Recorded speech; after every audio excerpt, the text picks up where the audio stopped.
اعوذ باللہ من الشیطان الرجیم بسم اللہ الرحمن الرحیم وَلَقَدْ آتَيْنَا مُوسَى الْكِتَابَ فَلَا تَكُنْ فِي مِرْيَةٍ مِّن لِقَائِهِ وَجَعَلْنَاهُ هُدًى لِبَنِي إِسْرَائِيل۔ اب دیکھیے یہ سورہ جو ہے سورہ السجدہ، اس کی جو ہے آخری رکوع ہے، اور اب سمجھیں کہ اس کی آخری رکوع ہے۔ یہاں پر مخاطب ہے موسیٰ علیہ السلام کے بارے میں بتلا رہے ہیں کہ وَلَقَدْ آتَيْنَا مُوسَى الْكِتَابَ، ہم نے موسیٰ علیہ السلام کو جو ہے کتاب عطا کی تھی، اور فَلَا تَكُنْ فِي مِرْيَةٍ مِّن لِقَائِهِ، تو ان سے ملنے کے جو ہے اس میں جو ہے کوئی شک نہ ہو۔ یعنی اس میں مطلب یہ ہے کہ حضرت موسیٰ علیٰ نبینا علیہ الصلاۃ والسلام کو جو کتاب ملی تھی تورات، تو اس کے بارے میں کوئی بھی لوگ شک میں نہ رہیں۔ یعنی اللہ کے نبی سے مخاطب ہیں کہ اس میں آپ شک نہ کریں کہ یقیناً ہم نے موسیٰ علیہ السلام کو کتاب عطا کی تھی۔ دوسری بات یہ کہ جس طرح ہم نے موسیٰ علیہ السلام کو کتاب عطا کیا ہے تورات، تو اسی طرح جو ہے ہم بھی آپ کے اوپر جو قرآن پاک کی جو ہے کتابیں نازل کر رہے ہیں۔ تو اس قرآن پاک کے اندر جو جتنے بھی آیتیں نازل ہو رہی ہیں، تو اس کے بارے میں کوئی بھی شک شبہ نہیں ہونی چاہیے کہ یہ بالکل حق کتاب ہے، اور سمجھیے کہ حق کلام ہے اللہ کا۔ اور تیسری بات یہ کہ یہ جو کتاب ہم آپ کے اوپر نازل کر رہے ہیں، تو آپ صاحب کتاب بھی ہیں، یعنی آپ کے اوپر کتابیں نازل کر رہے ہیں۔ دوسری بات یہ کہ آپ رسول ہیں، نبی ہیں، تو اس کے تعلق سے لوگ جو ہے آپ کے اوپر بہت طرح کی باتیں آپ کو کہیں گے، بہت طرح کی باتیں جو ہے لوگ جو آپ کو بولیں گے، اور آپ کو سننا ہوگا اور آپ کو برداشت کرنا ہوگا۔ یہ یہاں پہ تلقین ہے۔ تو جس طرح موسیٰ علیہ السلام کے اوپر جو کتابیں نازل کی گئی تھی، تو لوگ بہت ان کو تکلیفیں پہنچائی ہے، ان کو جو ہے انکار کیا ہے، لیکن پھر بھی موسیٰ علیہ السلام برداشت کر کے رہے۔ تو اسی طرح آپ کو بھی جو ہے جو کفار و مشرکین ہیں، یہ آپ کو بہت باتیں بولیں گے، تو اس کو کیا کرنا ہوگا؟ آپ کو صبر کرنا ہوگا اور اس کو اگنور کرنا ہوگا۔ آگے فرمایا کہ وَجَعَلْنَاهُ هُدًى لِبَنِي إِسْرَائِيل، اور ہم نے اس کتاب کو جو ہے بنی اسرائیل کے لیے جو ہے ہدایت کی کتاب بنایا۔ یعنی ہم نے جو ہے تورات جو نازل کی ہے موسیٰ علیہ السلام پر، تو یہ کتاب اس لیے نازل ہم نے کی تھی تاکہ جو اس کتاب کے ذریعے سے بنی اسرائیل جو ہدایت پہ آ جائیں، سیدھے راستے کے اوپر آ جائیں۔ اور آگے فرمایا کہ وَجَعَلْنَا مِنْهُمْ أَئِمَّةً يَهْدُونَ بِأَمْرِنَا لَمَّا صَبَرُوا، تو ہم نے کیا کیا کہ بنی اسرائیل کے قوم میں کچھ لوگوں کو، وہ لوگ جو لوگ صبر کرنے والے تھے، ان لوگوں کو ہم نے کیا کیا کہ پیشوا بنایا، یعنی اس کو جو ہے امام بنایا کہ لوگ جو ہے ان کی باتوں کو مانیں، اور یہ لوگوں کو جو ہے جو لوگ غلط راستے کی طرف جا رہے ہیں ان کو سیدھے راستے کی طرف لائے اللہ کے حکم کے مطابق۔ جی، بِأَمْرِنَا کے معنی آتے ہیں ہمارے حکم کے مطابق ہم نے ان کو جو ایک پیشوا بنایا، مقتدا بنایا، ان کو لیڈر بنایا، تاکہ وہ لوگوں کو سیدھے راستے کی طرف بلاتے رہیں۔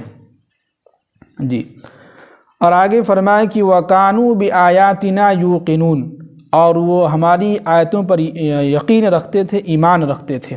جو لوگ بھی بنی اسرائیل کے لوگوں میں سے جن کو یہ بنایا تھا، لیڈر بنایا تھا، پیشوا بنایا تھا، وہ لوگ جو ہے ہماری آیتوں پر یقین رکھتے تھے، ایمان لاتے تھے۔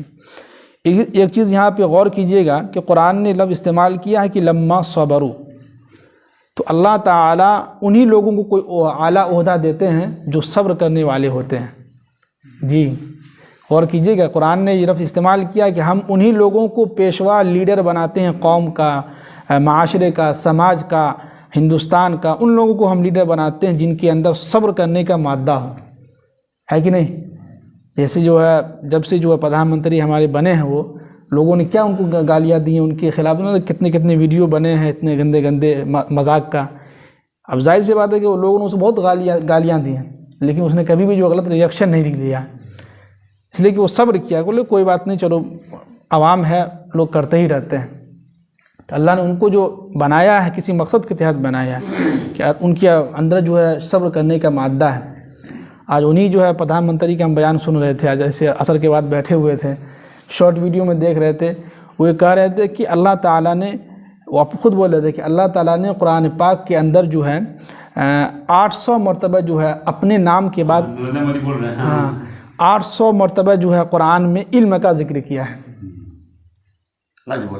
نہیں بہت دنوں کا بیان ہے قرآن میں سب سے زیادہ اللہ کا نام ہے، اللہ سب سے زیادہ، اس کے بعد جو علم کا جو ہے تذکرہ کیا قرآن نے. تو وہ کہہ رہے تھے کہ ہمارے ایک متر ہیں جو مسلمان ہیں، ان سے ہم پوچھتے رہتے ہیں تو وہی بتلا رہے تھے علم حاصل کر مسلمان کو پیچھے کر رہے ہیں، اپنی جو آگے نکل رہے ہیں، علم کی وہ ترجیح دے رہے ہیں. وہ کہہ رہے تھے کہ اس لیے کہتے ہیں بچوں آپ لوگ علم سیکھیے، جبکہ قرآن ہمارے اوپر نازل ہوئی ہے، عمل وہ دوسرے لوگ کر رہے ہیں. آج ہم لوگ علم میں پیچھے، اس لیے ہم لوگ پیچھے چلے گئے. علم کے معاملے میں دیکھیے گا اپنے محلے علاقے میں دیکھیے بہت کم لوگ ملیں گے، ایک دو لوگ ماسٹر ٹیچر ملیں گے، پروفیسر ملیں گے، ڈاکٹر ملیں گے. باقی سب لوگ کہاں جا رہے ہیں؟ انٹر میٹرک کر رہے ہیں، اس کے بعد سب جو ہے دلی بمبئی کا کم ہو گیا نا، تھوڑا سا پڑھ لیا لوگ، اچھا لگا صحیح کر وہی. تو وہی کہہ رہے تھے کہ ان کا بیان سن کر دیکھیں کہ ایک کافر جو ہے کہہ رہا ہے کہ قرآن میں لکھا ہوا ہے کہ جو اللہ نے اپنا نام بہت تذکرہ کیا، سب سے زیادہ اللہ کا نام قرآن میں آیا ہے، اس کے بعد جو مرتبہ آیا وہ علم کا آیا ہے. تو ہمیں علم بھی سیکھنا چاہیے، آپ اپنے بچوں کو بھی سکھانا چاہیے. آگے فرمایا کہ ان ربک ہوا یفصل بینہم یوم القیامت، کہ بے شک تمہارا رب جو ہے ان لوگوں کے درمیان کل قیامت کے دن فیصلہ کر دے گا. فیما کانوا فیہ یختلفون، جس کے بارے میں یہ لوگ آپس میں اختلاف کر رہے ہیں. دنیا کے اندر جس چیز کے بارے میں یہ لوگ اختلاف کر رہے ہیں، کیسے عذاب آئے گا، کیا ہوگا نہیں ہوگا، مرنے کے بعد کون دیکھنے گیا، کیا ہوگا قبر میں نہیں ہوگا، کون جنت ہے کہاں جہنم ہے، کیا ہوگا نہیں ہوگا. تو اس کے بارے میں جو کفار و مشرکین آپس میں اختلاف کر رہے ہیں، بحث و مباحثہ کر رہے ہیں، تو ان سے کہیے کہ اللہ تعالیٰ جو ہے کل قیامت کے دن تمہارے درمیان، سب لوگوں کے درمیان جو ہے فیصلہ کر دے گا جس کے بارے میں تم لوگ دنیا کے اندر اختلاف کر رہے تھے. اب کہہ رہے ہیں کہ اولم یہد لہم کم اہلکنا، اب بھلا بتلائی کیا یہ لوگ دیکھتے نہیں ہیں کہ ہم نے ان کے سامنے جو ہے ان سے پہلے جو لوگ تھے ان کی بستیوں کو ہم نے ہلاک و برباد کر دیا. ان لوگوں کو بھی، جتنے بھی لوگ تھے سب کو ہم نے ان کے بستیوں کو ہلاک و برباد کر دیا. تو اس کے باوجود بھی یہ لوگ دیکھتے نہیں ہیں. اور یمشون فی مساکنہم، اور ان کے گھروں کے اندر چلتے ہیں، وہ لوگ گھومتے پھرتے ہیں. تو قوم سمود کی بستی سے جو ہے عرب لوگ جو ہے وہاں سے گزرتے تھے، دیکھتے تھے، پھر بھی عبرت حاصل نہیں کرتے تھے. اس کی طرف مخاطب ہے کہ یہ لوگ جو ہے روزانہ قوم سمود کی بستی سے گزرتے ہیں، دیکھتے ہیں کہ ایسے ایسے کھنڈرات ہیں، محل جو بنے ہوئے تو بالکل ویران ہیں، اس کے باوجود بھی یہ لوگ جو ہے ایمان نہیں لا رہے ہیں. جی آگے فرمائیں کہ ان فی ذالک لآیات، بے شک اللہ تعالیٰ نے اس میں بہت بھاری نشانی رکھی ہے. افلا یسمعون، تو کیا یہ لوگ سنتے نہیں ہیں؟ کیا یہ لوگ سنتے نہیں ہیں؟ اب آگے کہہ رہے ہیں کہ اولم یروا، کیا تم لوگ دیکھتے نہیں ہو کہ انا نسوق الماء، کہ ہم پانی کو جو ہے الی الارض الزرج، ہم جو ہے خشک جو زمین ہوتی ہے اس کی طرف پانی کھینچ کر لاتے ہیں. اور فنخرج به زرعا، پھر ہم کیا کرتے ہیں اس پانی کے ذریعے سے اس زمین کے اوپر جو تازگی آ جاتی ہے، اس سے اناج نکلتا ہے. اور نکلنے کے بعد کیا ہوتا ہے کہ تأکل منہ انعامہم، اس اناج سے وہ اپنے جانوروں کو بھی کھلاتے ہیں، وانفسہم، اور خود بھی کھاتے ہیں.